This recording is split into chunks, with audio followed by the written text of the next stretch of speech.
겠습니다만 실제로 오늘 저희 교회 내일 좀 말씀을 구체적으로 드리겠습니다만 저희 그 리더 그룹 우리 형제 자매님들이 제법 아마 참여하고 있는 것으로 알고 있습니다. 저는 정말 제가 이 목회가 이렇게 행복하고 풍성할 줄 정말 몰랐습니다. 제가 청년 시절에 다녔던 교회의 목사님은 우리 장로님들과의 관계가 안 좋으셔서 제가 직접 청년 시절에 멱살 잡고 싸우는 이런 모습도 보았습니다.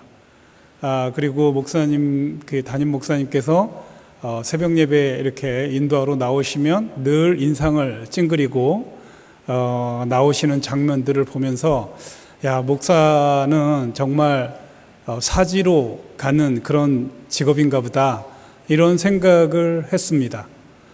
그런데 제가 오늘 오전에 말씀드린 이 신대원 1학년부터 목사 안수 받을 때까지가 약 5년이 되는데 이 5년 동안 정말 학생답게 진지하게 진실로 하나님 앞에서 훈련을 하신다면 정말 행복한 목회를 할 수 있습니다. 자, 그래서 제가 이 행복한 목회를 계속 해나가면서 저만 이 풍성함을 누리면 안 되겠다 싶은 그런 마음이 들었습니다. 벌 위에 벌을 받을 것 같은 그런 마음이 들어서 고민하던 차에 어떤 분이 우리 교회의 개척부터 지금까지 하나님께서 우리 교회에 해오신 그 역사를 책으로 냈으면 어떻겠냐 하는 제안을 했습니다. 이제 그래서 지금 제가 이 평범한 목사의 청년 개척 이야기입니다. 여기 제가 농구공을 들고 있는 표지를 가지고 여러분들에게 한 부씩 드리려고 하는데요. 어떤 분이 절대로 드리면 안 된대요. 공짜로. 이거 갖다가 그냥 어디다 던져 놓을 거라고. 그러니까 돈을 꼭 받으라고. 소수가 사더라도 돈 주고 사는 사람이 읽을 거라고. 그렇게 했지만 제가 거저 받았으니까 거저 주는 마음으로 여러분들에게 드릴 텐데요.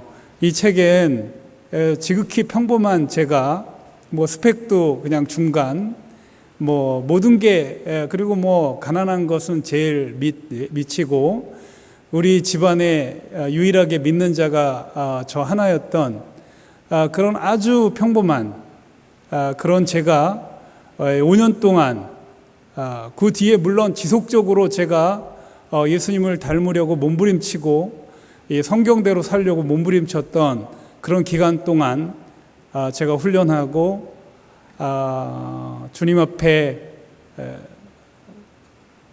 정말 노예처럼 노예로 훈련했던 그 결과가 이 책에 고스란히 실려 있습니다.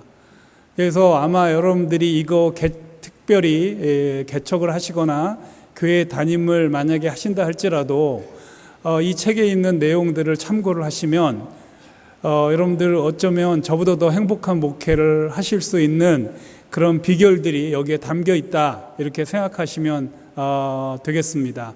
그래서 이거를 이따가 끝나고 나가시면서 한 권씩 받아가시는데요. 제발 이 가격이 이 칼라로 해서 14,000원입니다. 작지만 안 읽으실 분들은 가져가지 마시기 바랍니다. 꼭 읽으실 분들은 받으셔서 오늘 지금 수업도 많지 않을 테니까 요거 제가 다 읽는데 한 4-5시간이면 싹 읽을 수 있습니다. 그래서 읽으시면 내일 제가 마지막 강의하는데 상당히 아마 도움이 아마 되실 것이고 아까 오전에 강의한 내용이나 오늘 말씀드린 내용들이 이해가 좀 더 쉽게 되시리라는 생각이 듭니다. 제가 받은 그 은혜가 너무나 커서 이걸 조금이나마 여러분들하고 순수하게 나누려고 한다고 생각하시면 되겠습니다. 자, 오늘 본문을 여러분들이 이 본문을 읽으시면서 과연 이럴 수 있을까라고 생각을 해보신 적 있습니까? 저는 오늘 이 본문을 읽으면서 도대체 이게 무슨 말씀이야 라는 생각을 자주 했었습니다. 오늘날 도저히 일어날 수 없는 그런 일들이 오늘 이 본문 속에 들어가 있습니다. 저는 오늘 이 본문이 여러분들이 앞으로 신대원 생활 목사 안수 받을 때까지 아닙니다. 여러분들 앞으로 목회를 하고 계속해서 목회를 하는 한 이 말씀을 여러분들의 그 목회 철학에 아주 제1번으로 담아 놓으시면 굉장한 일들이 벌어질 겁니다. 왜냐하면 오늘 한번 보십시오. 이 제자들이 예수님께 우리가 믿음이 적으니까 믿음을 주십시오라 그랬어요. 그랬더니 예수님께서 너희들이 그렇게 거대한 믿음 이럴 필요 없다. 이 보일락말락하는 겨자씨 하나과 같은 믿음만 있으면 된다. 그러면 이 상전 벽해지요. 뽕나무를 이렇게 그 뿌리째 뽑아서 바다에 심기울을 하여도 뽕나무가 바다에서 잘 자란다는 이런 얘기죠. 그런데 이게 오늘날 그 겨자씨 하나와 같은 믿음입니다.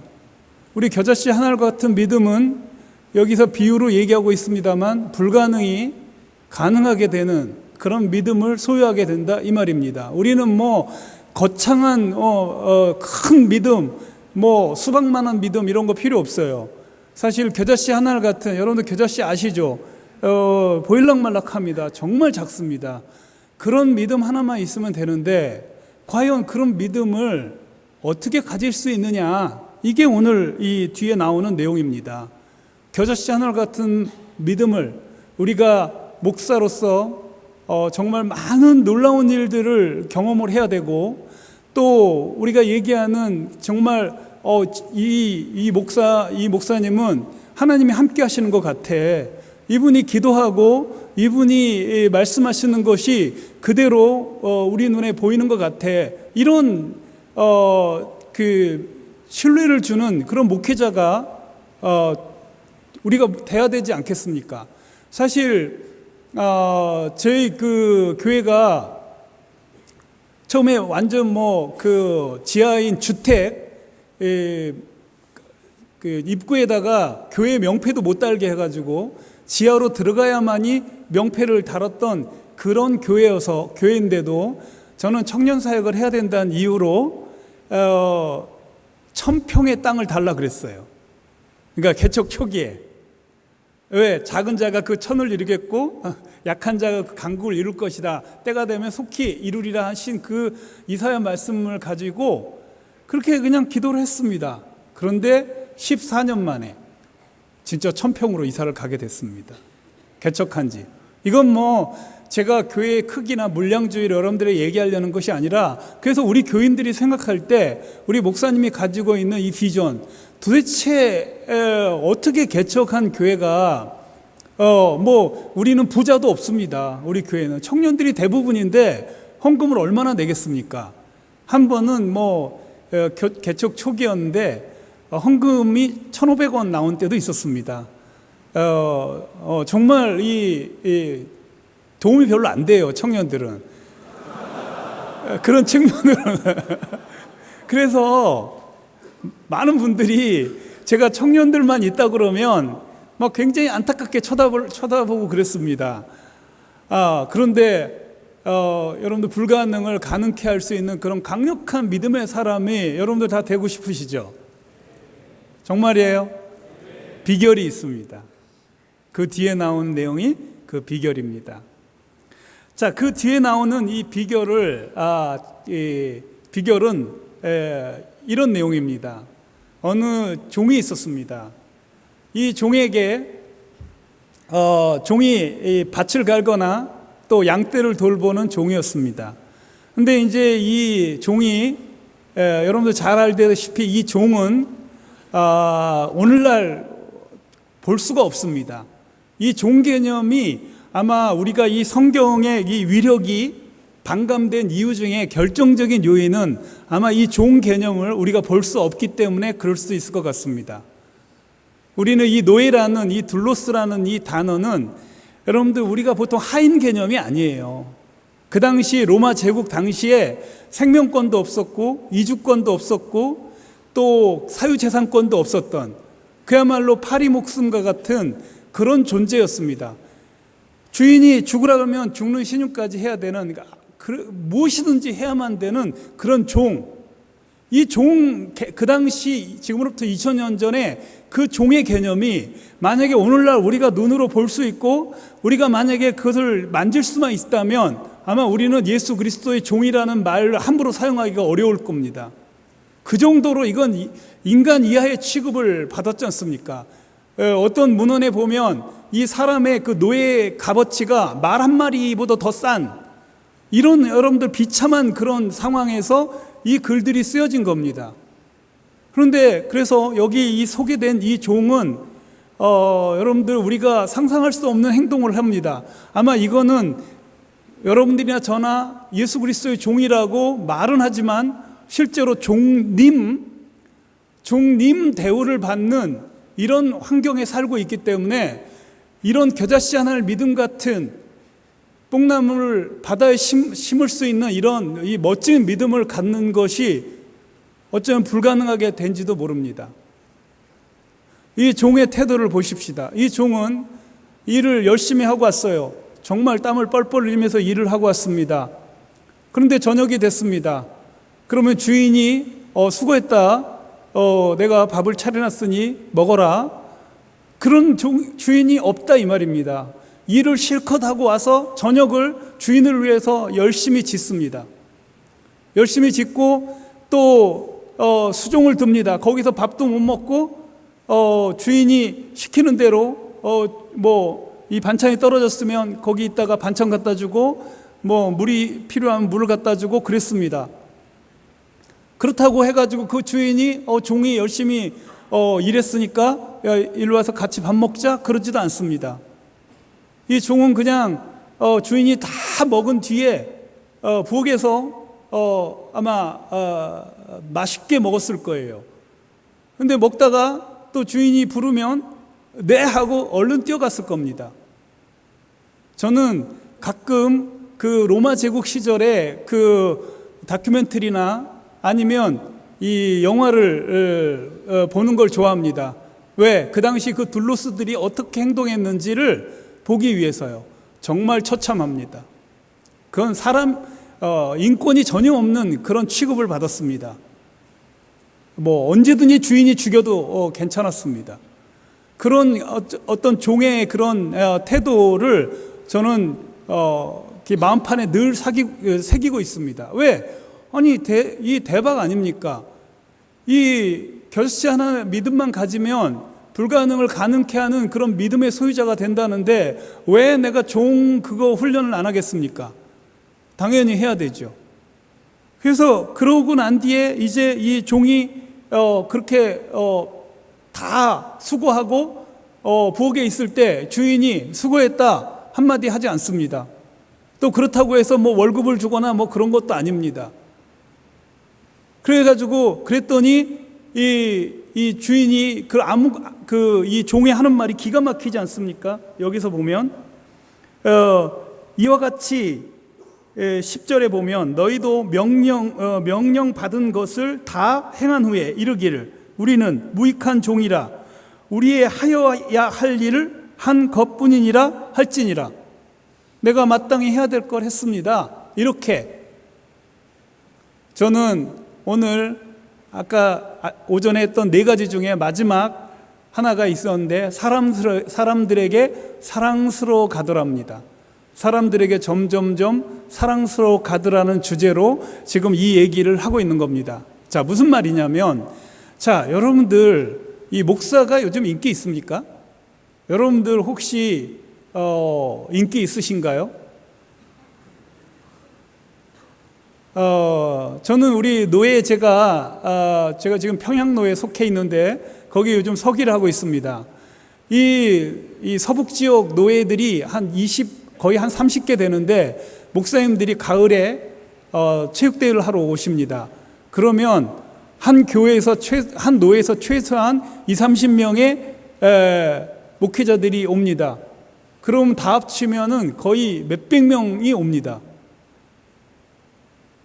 없어요, 사람들. 목사님 보러 오신 분들이 없다는 거죠. 그 기라성 같은 목사님들이 다 떠도 없어요. 그 팬이 없습니다. 그때 그 자주 섞인 목소리로 어떤 그 목사님이 그런 얘기를 하시더라고요. 만약 여기 소녀시대가 뜨면, 아니면 뭐 엑소 이런 사람들이 뜨면 이거 1시간 내로 이 대운동장이 꽉 찰 거라고. 여러분들, 이 목사가 인기가 없는 것은 당연합니까? 아닙니다. 우리 예수님은 그 당시 인기가 너무너무 좋았습니다. 성경에 보면 예수님이 얼마나 인기가 좋으셨는지 사람들이 덮쳤다고 합니다. 예수님을 덮치듯이, 심지어 여러분들 지붕을 뚫고 그 문둥병자를 내려온 이 사건은 실제로 있었던 일 아니겠습니까? 여러분들, 예수님은 엄청난 인기가 있었습니다. 가는 곳마다 사람들이 문전성시를 이뤘습니다. 오늘날 그러면 우리 목사 후생인 여러분들, 또 목사인 저, 그렇게 인기가 있습니까? 그렇게 매력적입니까? 사실 저는 제가 행복한 목회를 하고 있다는 이유 중에 하나는, 저는 비교적 그것을 조금 누리고 있습니다. 저는 이제 제가 우리 형제들하고 운동을 하다가 다른 팀들이 할 때 우리 팀이 쉬면 내가 잠깐 쉬고 있으면 우리 형제들이 3, 3, 5 쫙 몰려듭니다. 제 주변으로 쫙 몰려들어서 저하고 아주 재밌는 여러 가지 이야기도 하고, 뭐 잡담도 하고, 어쩔 때 필요한 교훈도 하고, 또 뭐 농구 얘기도 하고 합니다. 저는 제법 저희 교회에서는 인기가 있습니다. 너무너무 좋아해서 어떤 분들은 시험에 들기도 합니다. 제가 처음 우리 교회 처음으로 오신 분이, 우리 교인들이, 우리 청년들이 저를 좋아한다고 이건 이단 같다는 얘기를 또 했습니다. 그래서 왜 그러냐 그랬더니, 자기네 교회에서는 목사님하고 친해지면 안 된다고 배웠는데 왜 여기는 이렇게 목사님하고 친하냐고 그런 얘기를 했습니다. 그래서 제가 그건 성경적이지 않다고 얘기했습니다. 성경에 보면 여러분들 바울 같은 분도 얼마나 인기가 좋았습니까? 여러분들 바울 같은 분, 이분을 위해서 자기 눈이라도 빼주고 싶어하는 사람들이 있었습니다. 갈라디아 교인들은. 여러분들, 우리 목회자들이 그렇게 인기가 없어야 되겠습니까? 저는 그렇다고 생각지 않습니다. 난 여러분들이 이거는 자기가 목회를 잘했느냐 안 됐느냐에 시금석으로 삼으셔도 괜찮지 않을까 싶습니다. 과연 여러분들 교회인들이 여러분들하고 함께하고 싶어 하는지, 여러분들하고 하루 종일 함께해도 그 성도들이 더 함께하고 싶어 하는지, 이런 부분들은 한번 생각해 볼 필요가 있습니다. 왜 예수님은 그렇게 많은 군중들에게 인기가 좋았는데, 왜 오늘날 예수님을 따르는, 예수님을 닮으려고 몸부림친다고 하는 목사들이, 제일 예수님을 닮아야 되는 목사들은 왜 인기가 그렇게 있어서는 안 됩니까? 모르겠습니다. 뭐 예수님은 예수님이고 우린 우리니까 그렇다고 생각할지 모르겠습니다만, 저는 우리 예수님께서 사람들에게 사랑스러워 가셨더라는 표현 속에 저는 뭔가 비결이 있지 않겠느냐 생각을 한 겁니다. 비결이 있습니다. 그게 바로 종된 삶을 살면 됩니다. 우리가 군림하려고 하기 때문에 사람들이 거북해합니다. 특별히 여러분들 청년들이 왜 교회를 찾고 떠나느냐, 교회를 기피하느냐. 교회는 너무나 청년들이 설 자리가 없을 만큼 권위주의로 가득 차 있습니다. 청년들은 더 이상 일이나 부려먹는 존재지 뭔가 존귀한 존재라는 취급을 거의 받지 않습니다. 뭐 짐이나 드는 존재, 뭔가 이렇게 교회 행사할 때 뭔가 도와주는 존재, 이런 정도만으로 하나의 수단으로 여겨진다는 것을 청년들이 자기네들도 모르게 체득한 것 같습니다. 저도 그랬거든요. 저 청년 시절에 저는 교회에서 뭐 존귀함 받기보다는 굳은 일 하는 그런 그 청년 회장이었거든요. 지금 여러분들, 그래서 청년들은 이게 쌓이고 쌓여서 아마 교회에 가봐야 개고생만 한다, 이런 생각을 하고 있는지도 모르겠습니다. 여기서 보면 이 정말 멋진 믿음을 가질 수 있는 비결이 바로 이런 무익한 종의 태도라, 이 말입니다. 이것은 예수님이 제일 먼저 보여주셨어요. 예수님이 빌립보서 2장 5, 6, 7절에 잘 나오죠. 너희는 이 마음을 품으라. 곧 예수 그리스도의 마음이니, 이 예수님처럼 살아야 되는데, 그 예수님은 도대체 누구냐? 하나님과 동등됨을 취하지 않고 오히려 종의 형체로 와서 우리 아버지 앞에 철저하게 복종하는 삶을 살았다. 이게 바로 예수님이 가지고 계신 정체성이에요. 예수님은 철저하게 노예처럼 일생을 보내셨습니다. 왜 우리는 예수님을 따라간다는 사람들이 노예처럼 사는 것에 익숙하지 않을까요? 왜 우리는 대접받는 데 익숙할까요? 여러분들, 예수님은 여러분들 아다시피 그 발 씻어주는 노예는 따로 있습니다. 제일 그 노예 중에서도 제일 계급이 낮은 노예가 발을 씻겨주는 일을 합니다. 예수님은 그 상 노예지요. 아주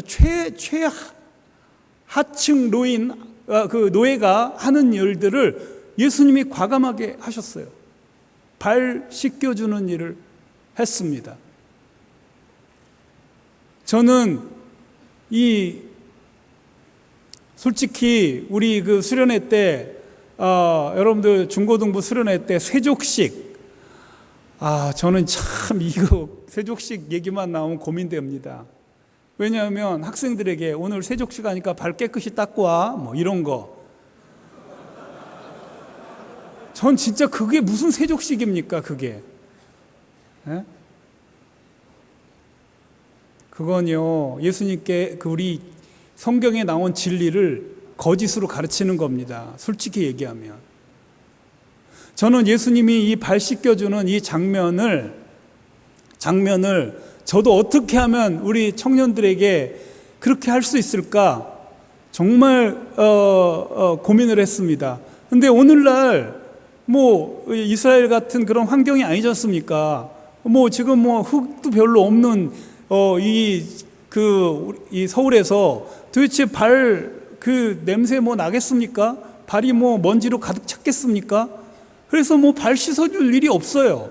여러분들, 사실 이 세족식을 진짜로 여러분들 중고등부 수련회 때 하시려면 맨발로 하루 종일 돌아다니고 오라고 하고 씻어줘야 돼요. 다 씻고 오라고 하지 마시고. 저는 고민했어요. 어떻게 하면 이 세족식 같은 내가 정말 하층 그 노예나 할 수 있는 일을 할 수 있을까 고민했는데요. 기회들이 오더라고요. 저에게. 어떤 기회냐면, 농구하다가 우리 그 발목 접질러지는 형제들이 가끔 있습니다. 농구하다가, 여러분 농구하면 발목 자주 접질러집니다. 그러면요, 뭐 조금도 망설임 없이 제가 농구화를 벗깁니다. 그리고 양말을 벗깁니다. 냄새 지독합니다. 그 농구화가 여러분들 잘 빨기 어려운 신발이기 때문에 냄새 많이 납니다. 그리고 청년들 발냄새 많이 나요. 딱 벗겨주는데 그 냄새가 여러분들 진짜 향기로운 거 아시죠? 내가 진짜 노예라면 이거 조금만 발 씻어주는데 찡그렸다. 그럼 가차없이 아마 싸대기 맞을 겁니다. 노예가. 어디서 이게 노예가 돼가지고 그 냄새를 오히려 향기롭다고 하고 발에다 뽀뽀를 해야 되는데 말이야. 그래서 그 여인이 위대한 겁니다. 자기 머리털로 발을 씻긴 이 사건은.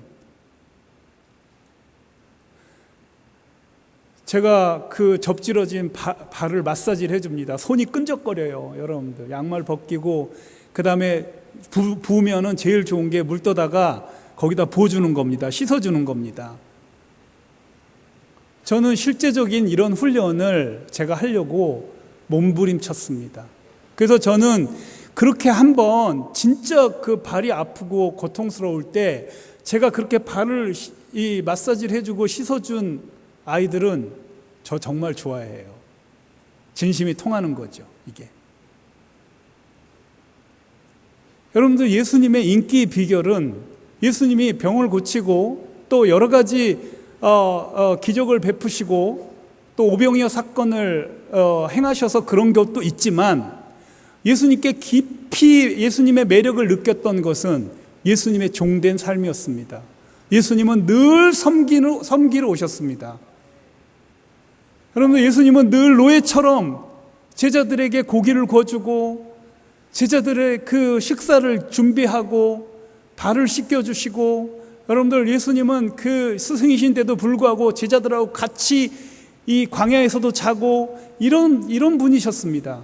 예수님이 섬긴 내용들이 이 성경 행간에 너무너무 많이 나옵니다. 예수님은 철저하게 노예로 사셨어요. 마지막 죽음도 노예처럼 죽으시지 않았습니까?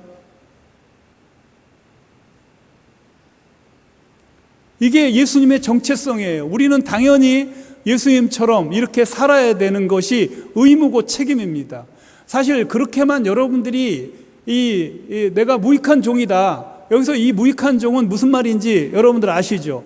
이 무익한 종은 그런 말입니다. 여러분들, 이 땅에서 우리가 어떤 일이, 도대체 유익한 일이 뭐가 있습니까? 이 땅에서 여러분들 돈 버는 일, 이 땅에 있는 정욕과 이 땅에 있는 세상의 모든 가치들은 전부 다 불타 없어질 겁니다. 예수님 오시면. 이거는 아무 유익한 게 없어요. 여러분들, 아무리 여러분들 많은 학위를 가져가 보세요. 하늘나라에 무슨 의미가 있겠습니까? 여러분들이 어떤 권세를 가지고 어떤 돈을 가지고 가봐야 아무 쓸모 없습니다. 다 주님 앞에 가면 그냥 주님의 우리 아버지의 자녀이고 또 우리 신랑 대신 예수님의 신부일 뿐입니다. 우리가 유일하게 가져갈 수 있는 것은 요한일서에 나온 대로, 요한일서 2장 18절에 나옵니다. 우리가 유일하게 가져갈 수 있는 것은 우리가 전도해서 복음을 전해서 구원을 얻은 사람들입니다. 이런 사람들하고만 같이 천국에 갈 수 있습니다. 우리는 죽으면 이 수위에는 주머니가 없습니다. 아무것도 가져갈 수 없습니다. 이 사실을 우리가 항상 명백하게 알고 있어야 됩니다. 예수님 앞에는 새로운 옷을 입고 예수님 앞에 서야만 하는, 이런 언젠간 서야 하는 이 사실을 한순간도 잊어서는 안 됩니다. 아무것도 가져갈 수 없습니다. 그래서 성경에서는 무익한 종이라고 합니다.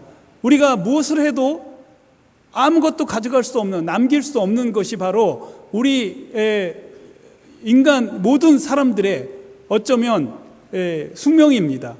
우리도 마찬가지입니다. 우리는 그런데 다행스럽게 여러분들이나 저나 유익한 일에 부르심을 받았어요. 바로 사람을 낚아서 그 사람을 옳은 대로 인도하고 우리 주님 앞으로 인도하는 이 전 우주적인 그런 엄청난 일을 우리에게 맡기셨다고요. 이건 정말 제가 오전에도 계속 강조했습니다만, 우리 사람 낚는 어부의 이 직업을, 이 일을 우리에게 맡기신 우리 하나님을 정말 찬양합니다. 여러분들, 진짜 이것은 놀라운 일입니다. 여러분들, 여기 주님이 부르셔서 이 자리에 앉아 있다는 것이 이렇게 영광스러울 수가 없는 겁니다. 그게 유익한 겁니다. 그러니까 여기서 나온 이 비유는 우리 주님께서 우리를 불러서 여기 밭이나 양떼를 돌봤다는 얘기입니다만, 이것은 사람 낚는 어부의 일을 지금 했다고 얘기를 하는 겁니다. 그래서 이 자기가 도무지 가져갈 수 없는 이 땅의 일을 하다가 영광스러운 주님의 일을 하게 된 종을 여기서 얘기하는 겁니다. 딱 우리들을 얘기하는 겁니다. 여러분들이나 저나 이 본문은 딱 맞는 본문이라고 저는 확신합니다. 그래서 지금 이 종은 자기가 지금 목회하는 모든 과정을 절대로 그 종의 태도로 하고 있는 겁니다. 한 번이라도 자기가 이렇게 이제 내가 주의 종이니까 뭐 대접을 받아야 되겠지 뭐 이런 생각을 조금도 해본 적이 없습니다. 저는 제가 주의 종이라는 그런 무익한 종이라는 나를 이렇게 써주신 것만 해도 내가 사람들에게 복음을 전하고 사람들에게 진리를 가르치고 그 사람들이 온전하게 될 때까지 계속 훈련시키는 그런 사람으로서 난 대만족입니다. 대만족입니다. 사실 저는 제가 지금도 그래서 제 이름으로 된 집 한 칸 없습니다. 왜냐하면 저는 별로 관심 없어요. 그거 내 집 이름 남겨봐야 그거 뭐 하늘나라에 가져갈 수도 없는 겁니다. 그래서 저는 별로 그런 거에 관심이 없게 됐습니다. 나를 이렇게 이 영광스러운 자리에 불러주신 것만으로도 저는 대만족입니다. 그래서 이제 저희 교회에서는 그 희한한 모르겠어요. 다른 교회도 그럴지 몰라도 저희 교회는 명절 때 제가 광고를 꼭 합니다. 목사에게 선물하지 말라고. 저는 제가 여러분들에게 선물 받을 짓을 한 것이 아니라고, 내가 마땅히 해야 될 일을 했기 때문에 여러분들이 그럴 필요 굳이 없다고 그렇게 얘기를 합니다. 순종 잘합니다. 제 가까운 친척 한 분이 목사님이신데 거기 이 추석 때나 설날에 가보면 창고가 가득히 찹니다. 뭐 여러 가지. 우리 집은 텅텅 빕니다. 거의 없습니다. 왜냐하면 저는 제가 마땅히 해야 될 걸 했는데 제가 받는다는 것 자체가 그렇지 않습니까? 물론 여러분들 이 소에게 망을 씌우지 말라는 것 때문에 그것을 받는 것이 잘못된 건 아닙니다. 그런데 저는 최소한 여러분들이 지금 이 목사가 되기 전까지만이라도 내가 마땅히 해야 될 일을 하고 있다는 생각을 가지면 좀 안 됩니까? 꼭 대가를 받아야 됩니까? 여러분들 조금 더 월급 주는 데를 찾아갑니까? 월급이 좀 작다고 이렇게 그럽니까 혹시? 그리고 저는 저희 교회에서는 거마비도 없습니다. 제가 신방을 가면 거마비 못 주게 합니다. 제가 한번 목사 개척한 지 얼마 안 돼서 교인들이 한 20명 정도 됐을 때 우리 형제 중에 한 분이 자기 집이 이사를 갔는데 자기 부모님이 와서 이사한 집에서 예배를 드려달라고 하더라고요. 제법 잘 사는 집이었습니다. 갔더니 그분이 부모님이 끝나고 났더니 그분 부모님은 다른 교회 다니시고 이제 우리 형제만, 청년 형제만 우리 교회 다니고 있었을 때입니다. 그래서 갔더니 끝나고 이렇게 주머니에 뭘 이렇게 찔러 주더라고요.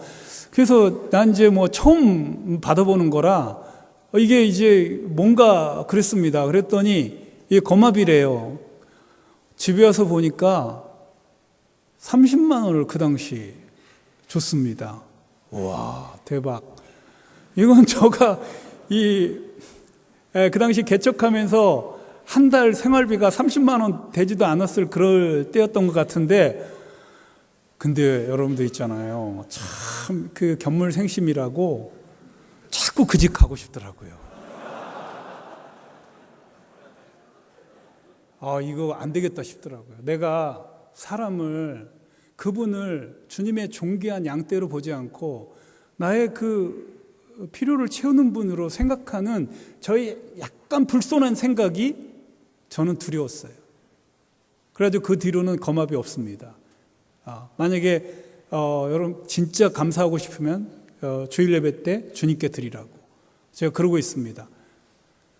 여러분들 이게 어쩌면 저는 이제 그런 얘기를 우리 친구 목사님들에게 얘기했더니 우리 친구들은 그렇게 얘기하는 너만 고귀하냐? 왜 그분들이 섬기는 것을 받아서 축복해주면 그분도 잘 되고 너도 잘 될 텐데 뭐 하려고 너 그걸 거부하느냐? 너는 성도들이 잘 살 수 있고 성도들이 물질로 부자가 될 수 있는 것을 막는 그런 악한 행동을 하는 거다. 또 그런 분도 계셔요. 물론 저도 거기에 뭐 동의가 안 되는 바는 아닙니다만, 뭐 그분이 꼭 그 목사님 저한테 줘야 복 받는 겁니까? 주님께 성실하게 주일 예배 때 드리면 그게 주님께 복 받지 저한테 복 받습니까? 그건 사실 꾸며대는 이야기 같았습니다. 그래서 저는 지금까지 안 하고 있습니다. 어쨌든 여러분들, 저는 할 수만 있거든. 그런 그 교회에서 뭐 대접받는 이런 일들, 이런 걸 안 하려고 몸부림치고 있습니다. 그리고 오히려 제가 우리 교인들 하고 식사하면 주로 제가 내는 경우가 많습니다.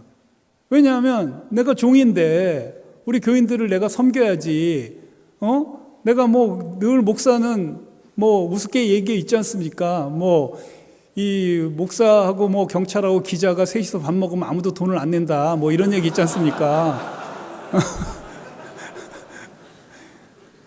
나는 그 불명예를 벗고 싶어요, 솔직히. 그래서 제가 넉넉하진 않지만 어딜 가든지 제가 좀 내려고 합니다. 종의 모습을 보이려고 해요. 여러분들, 그런 모습이 우리 교회 청년들에게는 굉장히 매력적으로 보이는가 봐요. 교회 배경이 있었던 사람들도 그렇게 보이는가 봐요. 한 번은 제가 우리 지난 여름 수련회인데 처음 이제 우리 수련회 온 자매가 둘이 쌍둥이가 있더라고요. 그래서 이제 우리 같이 이 식사 시간에 뭐 이 목사가 뭐 다른 특별 메뉴 주고 그런지 모르겠습니다.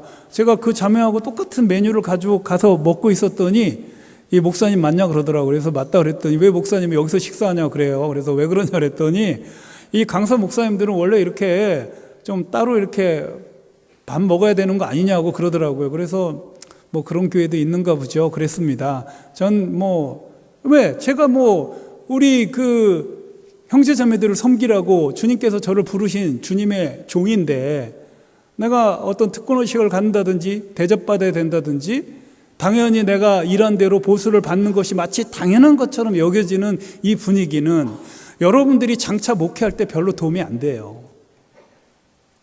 나중에 여러분들이 교회가 커지고 또 우리 여러분들의 그 성도들 가운데 섬기는 훈련을 시켜야 되는 사람이 물론 있습니다. 이 섬김이라는 것이 굉장히 영광스러운 것이기 때문에 섬김 훈련을 시키는 분들이 있습니다. 그래서 저희 교회는 리더 그룹은 저를 섬기라고 합니다. 리더 그룹에게는 그들이 영적 수준이 높기 때문에 그들은 지금 섬기는 훈련을 해야 되는 그런 섬김 훈련 아이템이 있기 때문에 의도적으로 저는 섬기라는 훈련을 하지만 보통 우리 교회 성도들에게는 저를 섬기라고 안 가르칩니다. 자, 어쨌든 예수님께서 이런 자기가 스스로 종된 모습을 보였다는 것 자체는 우리들도 예수님처럼 그렇게 하라고 하는 사인 아니겠습니까? 그리고 그래서 여러분들 아다시피 예수님의 그 제자들은 전부 다 종된 모습들을 가지고 살았어요. 특별히 여러분들 잘 아시는데 사도 바울은 여러분 서신서에 보면 여러 군데에서 자기는 예수 그리스도의 종이라고, 그 당시 여러분 노예제도가 있었던 그 당시에 난 예수 그리스도의 종이라고 표현을 하는 것을 서슴지 않고 합니다. 그리고 실제로 바울은 고린도후서 11장에 보면 정말 종이나 받을 수 있는 온갖 고난과 환난을 다 받습니다. 정말 어떻게 이런 환난을 받을 수 있을까 할 만큼.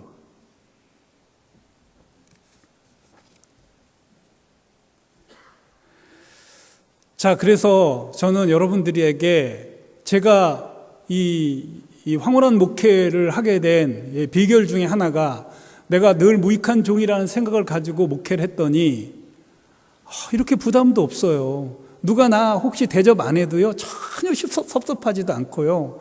제가 노예나 어디 모임에 가서나 목사님들 모임이나 또 여기 와서도 마찬가지예요. 여기 와서도 저를 그냥 홀대해도 전 전혀 괜찮아요. 제가 종으로 지금까지 살아왔는데 내가 어디 가서 대접받는 게 오히려 불편합니다. 저는 이제 목사님들끼리 모이는 노예나 이런 데 가도 저는 이렇게 서빙해야 될 때면 서빙을 합니다. 제가 재작년에 우리 교회에서 노예를 했는데 저는 우리 노회원들이 다 식사할 때까지 서빙하고 있었습니다. 제가 우리 교회 주인인데도 불구하고 그래가지고 그분들이 억지로 끌어당겨가지고 그분들이 거의 다 드실 때쯤 돼서 제가 먹는 둥 마는 둥 음식을 그냥 쬐끔 먹고 또 그분들 후식 제가 잘 이렇게 대접하나 안 대접하나 보고 또 혹시 필요한 거 있으시면 더 말씀해 주시라고 하고 그렇게 했습니다. 저는 그게 편해요. 그리고 이 섬기는 삶이 얼마나 이게 가슴 뛰는 삶인지 여러분들 아십니까? 저는 우리 주일학교 아이들을 위해서 제가 고기를 구워줍니다. 그냥 제가 이렇게 땀 뻘뻘 흘리면서 여름에 고기를 구워주는데, 우리 아이들이 그 고기를 앉아서 먹는 것보다 고기를 구워주는 게 이렇게 행복할 수가 없습니다. 저는 아예 이 신학교 때부터 나는 노예다. 난 노예가 주인 행세를 하면 절대 안 된다. 이건 맞아 죽는다. 우리 주님께서 나를 종으로 삼으셨고 내가 예수 그리스도의 종이라고 한 내가 이렇게 주인 행세를 하면 안 된다. 좋아요. 그럼 여러분들 이렇게 얘기하시는 분도 계실 거예요, 아마. 아니, 나는 주님의 종이긴 한데 사람들의 종이긴 하냐? 난 사람들의 종은 아니다. 이렇게 생각하시는 분이 계시는데 no. 여러분들 그러시면 안 됩니다. 이러시면 안 돼요. 고린도서 4장 5절을 찾아보십시오. 이 고린도 교회에게 이 바울이 뭐라고 했는지, 내가 예수 그리스도의 주 되신 것과 우리가 우리를 전파하는 것이 아니라 예수 그리스도의 주 되신 것과 우리가 너희의 종된 것을 나는 지금 전파하고 있다. 난 여러분들의 종이다. 여러분들 성경에 분명히 성도들에게도 자기는 종이라고 합니다. 난 여러분들에게 한 번도 주인 행세를 해본 적이 없다. 그래서 여러분들 잘 아시죠? 여러분들 바울이 개척한 고린도 교회였습니다. 그런데 이 사도권 문제가 생겼죠. 그래가지고 이제 바울이 요청한 그 예루살렘 교회를 향해서 구제금을 보내달라고 했더니 이제 사도권 분쟁이 일어났습니다. 그리고 여러 파당으로 나눠졌어요. 그럴 때 여러분들 기가 막힌 얘기가 있지 않습니까? 여러분들 그 행간을 읽어보면 첫 번째 편지를 쓴 다음에 여러분들 이 고린도 후서가 두 번째 편지는 아니라고 하죠. 아마 세 번째, 네 번째일 수도 있다고 하는데, 여러분들 그때 이 바울이 첫 번째 편지를 쓰고 이 마게도니아로 건너가서 그 아가야 쪽으로 가고 있었습니다. 자기가 개척한 교회. 그런데 그 고린도 교회에서 오지 말라고 해요. 아직 분쟁이 끝나지 않았으니까 당신 금지 딱 그랬어요. 어떻게 했을까요? 이 바울은 순순히 돌아갔어요. 이것들이 말이야, 어디 주의 종을 몰라보고, 내가 가면 가는 거지, 이러지 않았어요. 사도 바울은 종의 태도로 기꺼이 그들이 오지 말라고 했을 때 돌아갑니다. 여러분들, 이게 사도 바울이 그 위대한 그 사역을 하게 된 결정적인 계기는, 이 사람은 항상 자기는 예수 그리스도의 종이고 자기가 섬기는 교회의 교인들의 종이라는 것을 잊지 않았습니다. 대단합니다. 저는 제가 솔직히 햇수로 30년 전에 제가 처음에 이렇게 이 학교에 입학을 하고 얼마 안 있었을 때예요. 얼마 안 있었을 때인데, 그때는 그 강의동 저쪽에 옛날 그 강의동과 기숙사 사이에 조그만 매점이 하나 있었습니다. 그 매점에 그 집사님 한 분이 약간의 라면이나 뭐 이런 거 파시고 책 좀 팔고 뭐 우리 노트 이런 거 좀 팔았습니다. 제가 이제 수업이 끝나고 거기를 가는데 그 안에서 이제 제가 책을 이렇게 필요한 책을 좀 사려고 있었는데, 어떤 전도사님 한 분이 막 어디 집사가 주의 종한테 이럴 수 있어요 하고 막 호통을 치는데요. 나 그 학교 그만두려고 그랬어요. 나 이분들하고 공부 못하겠다 싶은 생각이 들었습니다. 그 이유는 뭐냐면, 이 사람이 혼자서 이 라면이나 이런 것도 끓여서 팔기도 하고 책도 팔고 이런 그 공책이나 뭐 이런 것을 파니까 정신이 없었던 거예요. 그래서 이분이 주문을 여러 번 했는데 그것을 못 알아듣고 다른 데 정신을 팔았는데 그런 거예요. 어딜 이 주의 종을 이렇게 기다리게 하느냐고 말이에요. 여러분들 진짜 기가 막히더라고요. 그런데 뭐 주의 종은 가만히 있어야죠. 죽은 듯이 살아야 되는 거예요, 주의 종은. 저는 여러분들 우리 교인들 만나면 자주 이렇게 숨어서 다니기도 합니다. 종 부를까봐. 이게 저는 그 신학교 생활 가운데서 이것을 제가 훈련을 제법 했고, 그 뒤로 지속적으로 이런 그 어마무시한 그런 그 믿음의 능력을 가질 수 있다니까, 진짜 뭐 저는 이거는 꼭 제가 훈련을 꼭 해야 되겠다, 이런 결심을 하고 지금까지도 이제 그렇게 살려고 몸부림치고 있습니다. 우리 교회가 너무나 커져서 이제 저를 섬기려고 하는 분들도 많고, 제가 원하기만 하면 모든 것을 다 해줄 수 있는 것 같은데 요즘 조금 고민이 되기도 합니다. 그래서 내가 이거 잘못하다가 이 불가능을 가능케 하는 이 믿음을 못 가질 수도 있는 거 아닐까 하는 이런 요즘 그런 불안감이 좀 생겨서 더 철저하게 제가 지금도 종의 태도를 가지려고 하고 있습니다. 그래서 우리 교회 그 농구장에 있으면 제가 우리 형제들하고 같이 청소도 하고 걸레질도 하고 그렇습니다. 쓸기도 같이 하고, 우리 형제들이 물 좀 떨어져 있는 거 안 하면 제가 몰래 가서 물도 닦고 이런 일을 하고 있습니다. 자, 그리고 여러분들 사도 바울이 예수 그리스도의 종만이 아니라 교회의 종이기도 했습니다. 그러니까 여러분들이 교인들의 종이에요. 그러니까 그 교인들이 여러분들이 종처럼 부려먹더라도 무익한 종인데 내가 이런 훈련할 수 있는 기회를 주신 그 집사님이 사랑스러워야 돼요. 여러분들을 섭섭하게 하는 그런 장로님들을 오히려 위해서 기도해 주시고, 저분이 어떻게 저렇게 나를 그 주의 종으로 훈련시켜 주나, 저 참 좋은 분이네, 이렇게 생각을 하셔야 합니다.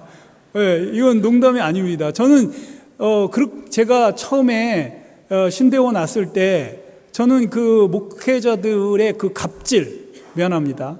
목회자들의 갑질이 제가 청년 시절에 너무 싫었어요. 왜냐하면 저는 직장도 다니면서 이 목회자들이 거의 왕처럼 군림하는 교회에서, 그리고 그 예수 그리스도의 종이라는 표현도 안 쓰고 종님이라는 표현을 쓰는 거나 이런 것들이 너무 싫었어요, 사실은. 그런데 제가 처음에 갔던 교회는 그 담임 목사님이 저의 첫 번째 멘토였는데, 그 목사님도 그 무익한 종 개념을 훈련하고 있었어요. 그러니까 그 교회는 이 교역자 알기를 진짜 종처럼 부려먹는, 너무너무 감사한 거예요, 저에게는. 이런 좋은 기회가, 그래서 여러분들 주의 종 대접하라는 교회는 여러분들 훈련에는 별로 안 좋은 교회예요. 진짜로. 솔직히 말씀드립니다. 저는 아예 그 개척교회였는데 그 목사님 먼저 본을 보이셔가지고 저를 완전히 그 종처럼 부려먹었어요. 근데 결과론적으로는 저에게 그 기회가 없었더라면 제가 오늘날 우리 행복한 목회를 할 수도 없었을 것이고, 우리 청년들에게 제가 아주 굉장히 그 매력적인 그런 삶도 살지 못했을 거예요. 자, 그리고 여러분들 세 번째, 첫 번째는 우리 예수 그리스도의 종이고요. 두 번째는 성도들의 종이에요. 세 번째는 모든 사람의 종까지도 여러분들 확장시켜서 훈련해야 돼요. 고린도전서 9장 19절 이하입니다.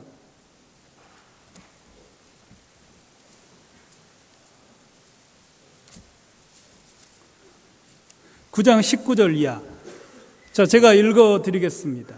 내가 모든 사람에게 자유하였으나 스스로 모든 사람에게 종이 된 것은 더 많은 사람을 얻고자 함이라. 그래서 유대인들, 이방인들, 이런 사람들에게 자기는 종노릇했다 이렇게 얘기합니다. 믿는 자나 믿지 않는 사람이나 누구에게든지 자기는 종처럼 행동했다. 여러분들, 사람을 얻는 방법은요, 어쩌면 간단해요. 그분을 존귀하게만 대해주면 돼요. 여러분들 앞에 갑질하는 사람은요, 사람들이 무서워서 피하지, 여러분들 그 무서워서 이렇게 굽신거리지, 존경하고 사랑해서 굽신거리지 않아요. 여러분들이 현저하게 낮아지면 낮아질수록 우리 주님께서는 지극히 높여주신다고 했습니다. 여러분들, 진짜로 자기를 종의 형체로, 예수님이 계속 그랬어요. 너희가 으뜸이 되고자 하느냐? 말째가 되라. 너희들이 정말로 섬김을 받기보다는 섬겨라. 나도 섬기러 왔다, 이 땅에. 난 섬김받으러 온 것이 아니라 섬기러 왔는데 내가 십자가에 죽기까지 온 인류를 위해서 섬기러 왔다. 너희들도 그렇게 해라. 이게 예수님께서 우리에게 가르쳐 주신 아주 소중한 그 진리지 않습니까? 그러니까 이 사도 바울은 자기 예수님의 종뿐만 아니라 성도들의 종뿐만 아니라 그것이 믿지 않는 이방인들에게까지도 그것이 그 바울의 그 행동이 너무나 그 종의 태도를 가지니까 굉장히 매력적인 그런 삶을 살았습니다.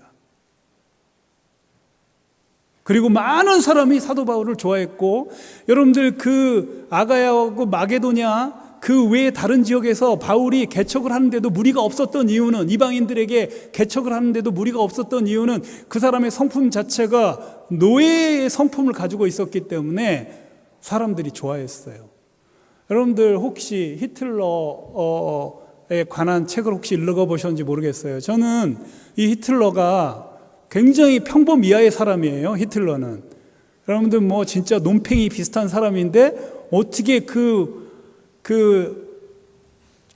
독일 전체를 이끌고 거의 뭐 유럽 전체를 다 정복할 만큼 그런 강력한 그 지도력을 가졌는지 궁금해서 제가 그 책을 읽어봤는데요. 여러분들 놀라지 마세요. 이 히틀러는 노예처럼 행동을 했어요. 처음에. 나중에 망했을 때는 이 사람이 이제 갑질하고 군림하느라고 망했는데, 처음에 독일 국민들에게 어필할 때는 이 사람이 항상 촌스러운 옷을 입고 다녔어요. 촌스러운 옷을 입고, 그리고 사람들 앞에 아주 촌스럽게 행동을 했어요. 그 당시 그 귀족들과 그 많은 그 재상가들, 지식인들이 보면 이 잘난 척 안 하는 그 히틀러가 점점점 매력적이었어요. 그런데 그렇게 막 그 허술하게 옷도 허술한 옷을 입고 그런 사람이, 그리고 사람들 앞에 이렇게 너스레를 떨고 했던 이 사람이 딱 앞에 서기만 하면 강력한 메시지를 던지는 거예요. 사람들이 다 뒤집어진 거예요. 그 당시 독일 전체가 다 이 히틀러에 의해서 움직이게 되지 않았습니까? 여러분들 진짜로 자기를 낮춘 훈련들을 계속 하시기 바랍니다. 이건 정말로 뜻깊은 훈련입니다. 그런데요, 제가 아쉽게도 과연 이게 오늘날 이런 훈련을 할 수 있는 기회가 주어질 수 있을까? 사실 저도 제가 이런 무익한 종 훈련을 하게 된 계기가 있었습니다. 제가 그냥 혼자서 이렇게 했으면 절대 못했을 거예요. 제가 아마 제 기억으로는 신대원 2학년 끝나고든지 3학년 끝나고였을 것 같아요. 아마 제가 2학년 2학년 끝나고 3학년 올라가기 전 2월 달이었던 것 같습니다. 2월 달에 저는 이제 저를 훈련시켜주는 멘토가 있었습니다. 이분이 저한테 연락이 왔어요. 2월 달에. 그래서 제가 전화를 받았더니 이번에 제가 속해 있던 그런 제자훈련 팀 리더들이 있었는데, 그 리더들 세미나가 있는데 와서 좀 이렇게 섬겨주지 않겠냐고 그러더라고요. 야, 저는 진짜 하늘과 같은 리더들을 섬긴다니까 너무 기분이 좋아가지고 역시 냉했어요. 그래가지고 그때 저는 차도 없었어요. 그냥 버스 타고 그 주소를 가르쳐 주길래 그냥 버스 타고 어찌어찌 갔더니 처음엔 제가 이게 기도원인가 할 만큼 가정집 비슷한 곳이었어요. 가정집을 고쳐서 이렇게 기도원이라고 하는 곳이었어요. 강화도에 있었습니다. 2월 달인데 강화도 춥죠. 갔는데 이분들이 이제 가자마자 이제 제가 그분들이 16명이었는데요. 16명의 다과, 차 이런 걸 이제 준비를 열심히 했어요. 제가 2시까지 도착을 했는데 그분들은 4시쯤에 도착을 했어요. 그래가지고 이제 저는 2시간 동안 열심히, 그런데요, 그 기도원이 지금도 생생히 기억나는데 따뜻한 물이 안 나왔어요. 뭐냐면 그 아궁이가 연탄 아궁이였어요. 옛날에. 연탄 아궁이였고, 그 다음에 밥을 하려면, 그 석유 골로 아시죠? 잘못 키면 냄새가 엄청나게 나는, 여기 30 이상 안 된 분은 모를 수도 있을 것 같아요. 하여간 석유 골로인데, 그거 만약에 불을 잘못 떼면요, 밥에서 그 석유 냄새가 납니다. 큰일 납니다. 그거 하나 딸랑 있었어요. 부엌은 재래식 부엌이었고, 신발 신고 부뚜막이 있었고요. 그 부뚜막 한가운데 연탄 보일러가 있었어요. 진짜 여러분들 그 추운 때 대략 난감입니다. 근데 한 4시쯤에 다 도착을 하시더니 그분들은 그 거실을 개조해서 세미나실로 만들고 그 거실, 그 방들을 잠잘 수 있는 공간으로 만든 그런 집인데, 이분들이 오자마자 저한테 눈길 하나도 안 주는 거예요. 그분들이 계획을 했는지 어쩐지 모르겠는데요.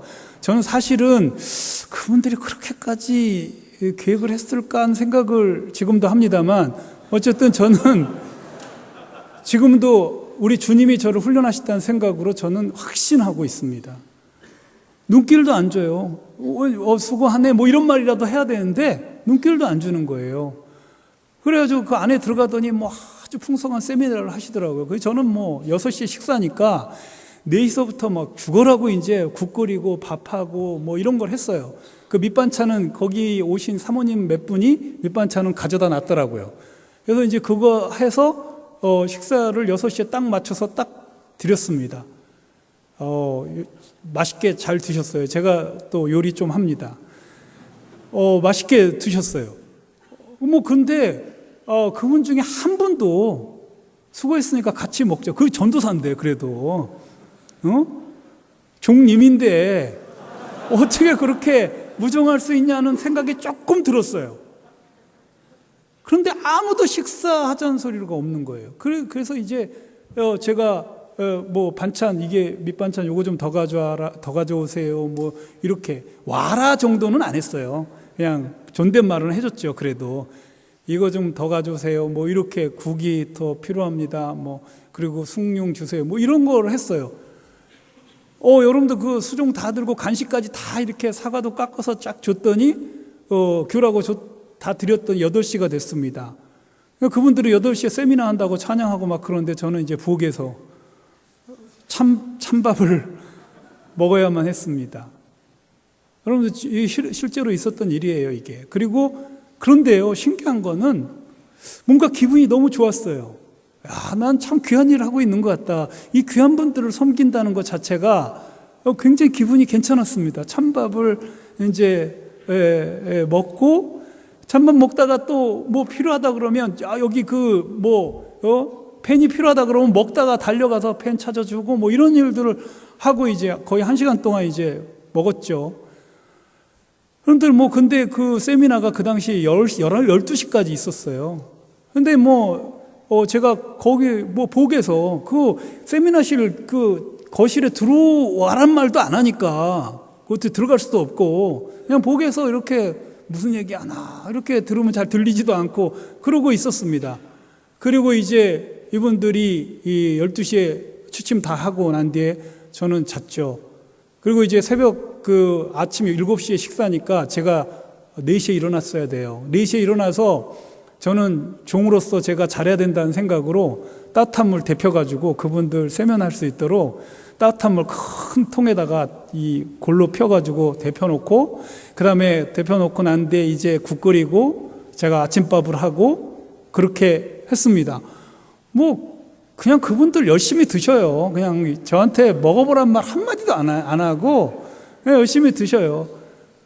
그리고 여러분들 이제 아침에 또 간식까지 다 드리면 또 점심 준비해야 돼요. 나 혼자서 16명 분들을 계속 해야 되니까요. 여러분들 손이 얼마나 시려운지 아세요? 따뜻한 물이 안 나오니까. 그리고 점심, 저녁, 다음날. 여러분들 2박 3일 동안 진짜 거의 파김치가 되도록 하여간 일을 시켰어요. 그런데 진짜 이구동성으로 어떻게 그 16명이 한 번도 수고했다는 얘기를 안 합니까?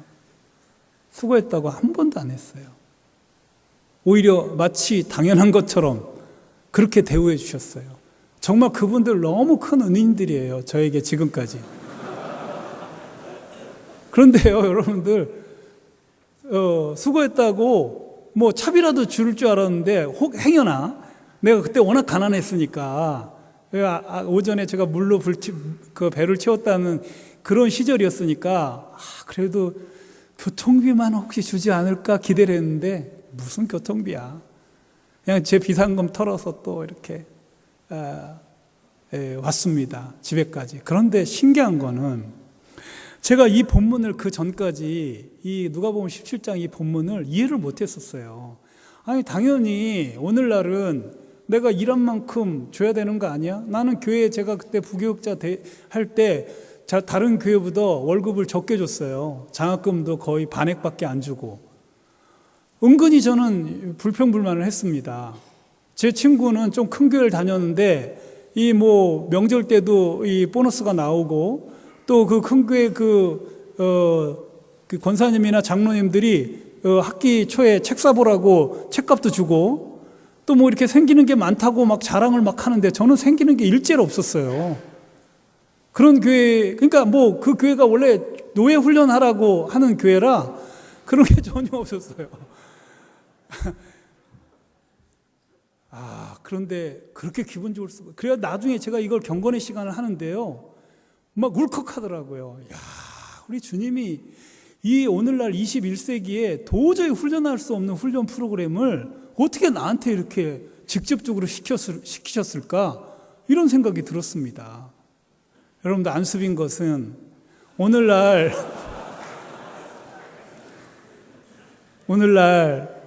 이 어프렌티십이 없는 거예요. 한국은. 전 세계적으로. 여러분들 예수님 당시의 모든 교육은 전부 다 도제제도 아니었습니까? 함께 먹고 자고 하면서 전인격적으로 자기 제자들을 키웠던 상황입니다. 그러니까 예수님이 이런 제자들에게 이런 훈련을 분명히 시켰을 거예요. 그런데 오늘날 누가 이걸 시키냐 이 말입니다. 여러분들 스스로 하고 싶어도 시키는 사람이 없어요. 이걸 어떻게 해요? 어떻게 하실랍니까? 우리는 이런 기가 막힌 믿음을 가질 수 없는 것일까요?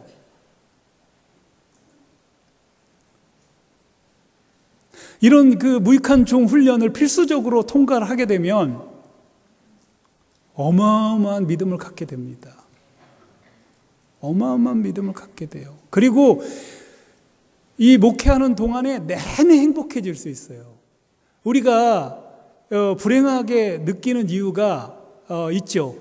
내가 모욕감을 느꼈다든가 불이익을 당한다고 할 때 힘들어집니다. 화가 납니다. 근데 무익한 종 훈련을 계속 하다 보면 그런 게 있을 수가 없어요. 누가 나를 홀대해도 괜찮다니까요. 누가 나를 모욕을 주더라도 종놈인데 모욕받는 게 당연해. 그걸 신경 쓰지 마. 그러는 거예요. 목회하면서 섭섭한 거 하나도 없어요. 난 우리 교인들이 저에게 내가 진짜로 어떤 교인을 위해서는 정말 힘들게 이렇게 섬겨줬는데 진짜 아무런 반응이 없는 사람이 있어요. 고맙다고 하지 않는 분도 있어요. 괜찮아요. 훈련되니까 오히려 이분이 내가 무익한 종이라는 것을 깨우쳐주는 아주 좋은 분이구나. 이런 생각을 갖게 되는 거죠. 그래서 여러분들 저희 교회는 좀 신기합니다. 진짜 우리 교인들 저를 정말 좋아해요. 우리 교인들 정말 좋아하고 함께 하려고 하고 그렇게 합니다. 이것은 제가 특별히 그분들에게 베풀 수 있는 돈이 있어서 이런 것이 아니고요.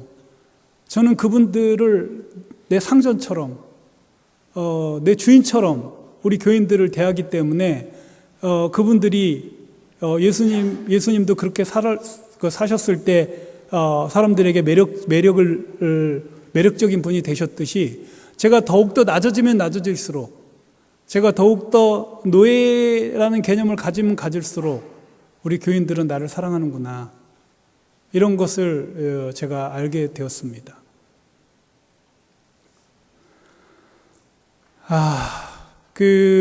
여러분들 진짜로 이 5년 동안 나는 무익한 종이다. 그런데 나를 이렇게 주의 종으로, 이 목회자 후보생으로 훈련 받을 수 있고 학교를 다니게 된 거, 이것만으로도 난 대만족입니다. 나를 팽겨쳐도 괜찮고 나를 업신여겨도 괜찮고 나는 괜찮습니다. 나는 아무리 나를 그렇게 대하더라도 나는 꾸준히 주님을 기쁘시게 하는 그런 일들을 하겠습니다. 내가 누군가에게 대가를 바라고 내가 하지 않겠습니다. 예수님께서도 사람을 의탁치 말라고 합니다. 사람을 의탁하면 여러분들 목회가 불행해집니다. 저는 어쩌면 평균적으로 볼 때 굉장히 불행한 목회를 하고 있는지도 몰라요. 어쩌면. 그런데 저는 안 그래요. 저는 제가 이 행복감을 느끼는 이유는 제가 바라고 기대하는 것이 없는 만큼 전 너무 행복해요.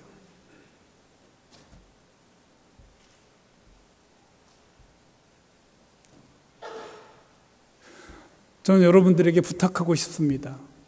최대한 무익한 종 개념을, 나는 무익한 종이다 라는 것을 거의 본능적으로 입에서 튀어나올 수 있도록 이 말씀을 암송하시면 좋고요. 그리고 어떤 불이익을 당한다 할지라도, 교회에서 대접 못 받는다 할지라도, 그래, 나는 무익한 종이야, 내가 해야 될 바를 한 것인데 내가 왜 사람들이 나를 안 알아준다고 해서 내가 이렇게 힘들어하고 섭섭해할까? 그러지 말아야지. 이런 것을 여러분들 계속 훈련하시고요. 노예로 내가 교회를 섬긴다든가, 또 안 믿는 자를 섬긴다든가, 또 믿는 자를 섬기는 그런 기회가 올 때 그분들이 전혀 나에게 대가 지불을 해주지 않는다 할지라도 섭섭하게 생각지 마시고요. 또 할 수만 있으면 여러분들도 저처럼 그런 좋은 멘토들을 만나서 이런 다이나믹한 훈련을 한 번쯤 받으면 확실해집니다. 아주 저는 뼈에 새겨졌습니다. 그때 2박 3일이. 그 정도 훈련을 받고 나니까 노예 훈련이 훨씬 쉬워졌습니다. 여러분들도 이런 좋은 훈련 기회를 달라고 기도하시고요. 여러분들, 우리 교수님들이 무슨 여러분들에게 요청을 하더라도 여러분들이 이거 노예 훈련인가 하고 여러분들 기꺼이 따라주시기 바랍니다. 손 번쩍 들고 너무 범위가 많아요 막 그러지 마시고 진짜 여러분들 이때 이 훈련 안 하면 언제 하겠습니까? 이 목사가 막상 되고 나면 잘 어려워집니다. 자, 기도하겠습니다. 자, 여러분들, 오늘 예수님이 가신 길, 저는 이번에 제 목표가 있습니다. 이 가운데 한 분이라도 사도 바울과 같은, 모세와 같은 그런 위대한 영적 고수가 나타나기를 갈망하고 왔습니다. 많으면 많을수록 좋겠죠. 미래가 불확실하고 어려운 미래가 다가오는데 여러분들 이 무익한 종 훈련을 성실하게 해나가신다면 엄청난 미래가, 가슴 뛰는 미래가 여러분들에게 다가올 겁니다. 자, 기도하겠습니다. 여러분들 진짜로 무익한 종이라는 사실을 주님께 고백하시고 평생 이렇게 살 수 있도록 도와주시고, 주님 어떻게든지 저를 종의 처지가 될 수 있도록 훈련시켜 주십시오 라는 기도까지 하시면 좋을 것 같습니다. 우리 2, 3분간 기도하겠습니다.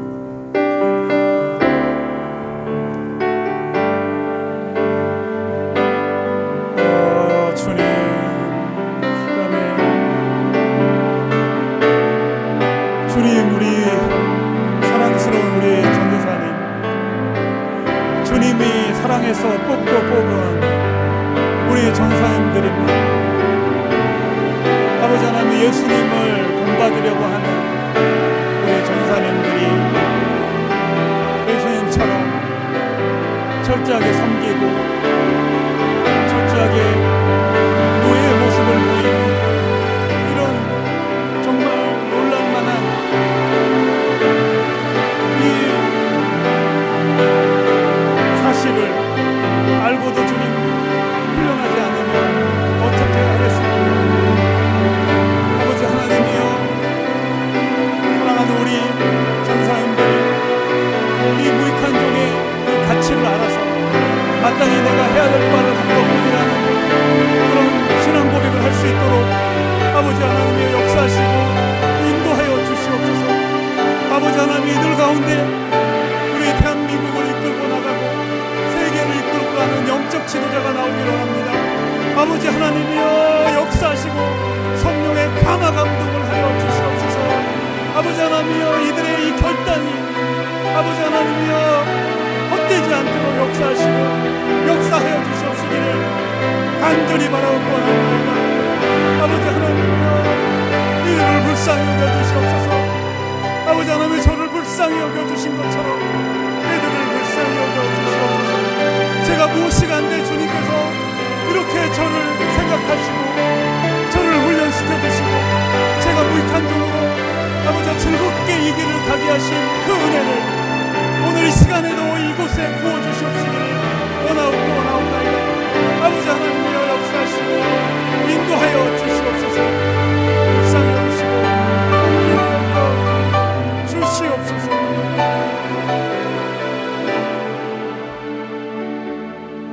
아버지 하나님, 먼지만도 못하고 주님 앞에 지렁이 같은 이 불쌍한 저를 불쌍히 여기셔서 영광스러운 유익한 일에 저를 불러주셨고, 주님, 저를 무익한 종으로 훈련시켜 주셔서 너무나 감사합니다. 주님, 제가 이런 영광스러운 이 종신에 와서 이렇게 간증할 수 있는 이유는 제가 정말 무익한 일에 힘썼던 사람이었습니다. 이제는 주님께서 영광스러운 사람낭업으로 불러주셨기 때문에, 또 거의 걸맞는 무익한 종 훈련을 시켜주셨기 때문에 제가 이렇게 감격스럽고 행복한 목회를 합니다. 사랑하는 우리 원우님들을 불쌍히 여겨 주십시오. 이런 무익한 종의 개념을 가지고 평생 섬기며 예수님처럼 즐겁게 무익한 종의 길을 가도록 성령이여 역사하여 주시옵소서. 이 마음 변치 않게 하여 주시옵소서. 예수님의 이름으로 기도드렸나이다. 축도 바로 하겠습니다. 이제는 우리의 영원한 본이 되시고 노예로서 본을 보이시신